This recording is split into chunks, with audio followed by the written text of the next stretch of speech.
Panguva ino inoonekwa kunzi magenerals they felt sidelined zvoita kuti vasangane nemutungamiri wenyika panguva ino in a bid to support the president's vision 2030. Ndisati apina mashoko anobudanyurwa panguva ino patiri kuona nawo dzema-constitutional amendments dziri kutsviridza nyika yeZimbabwe. Ndobva subscribe or like on the bell icon. Tienda mberi with the news hawks unoendera mberi wanyora chiti. Those who attended the meeting at mnangagwa's farm included Defense Minister Upamchinguri Kashiri, Security Minister Lafmo Matuke, Home Affairs Minister KAZEMBE, Zimbabwe Defense Forces Commander General Emmanuel Matatu, Zimbabwe National Army Commander Lieutenant General Walter Tafmani, Air Force of Zimbabwe Air Marshal Jacob John Rede, and others. A JOC member who attended the meeting said, officially, the president was hosting ministers and the top security service chiefs for a farm tour to see ongoing agricultural activities and review Zimbabwe's drive towards food security. It was presented as a normal farm visit, just like many others before it, but our intelligence clearly shows that it was a political gathering.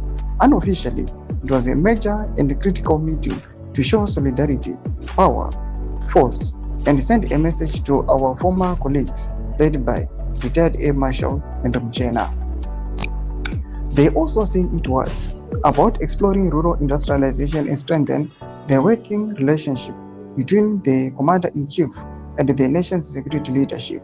As we now know, President Mnangagwa met with Mchena and 8 other retired military generals and senior civil servants on May 18 and 19 to discuss the current political and security situation around the country in the context of Constitution Amendment Bill No. 3, the 23rd Agenda and Presidential Team Extension.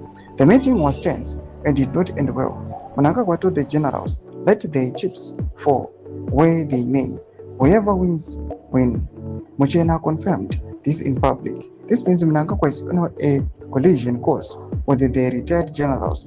The main vulnerability Mnangagwa currently has is the ongoing succession infighting associated internal strife and factionalism.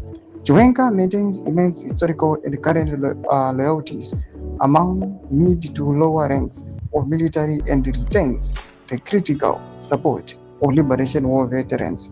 While Chiwenga's leverage remains his deep military roots and influence, he has been largely neutralized through changing the army command element and patronage, offering commanders incentives, houses, cars, and money.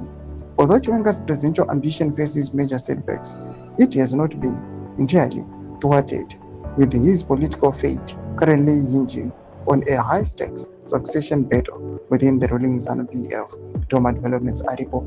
Comment section medu za fungira email tulipa msoro bichitko ichi. So subscribe or like, wajon on the bell icon.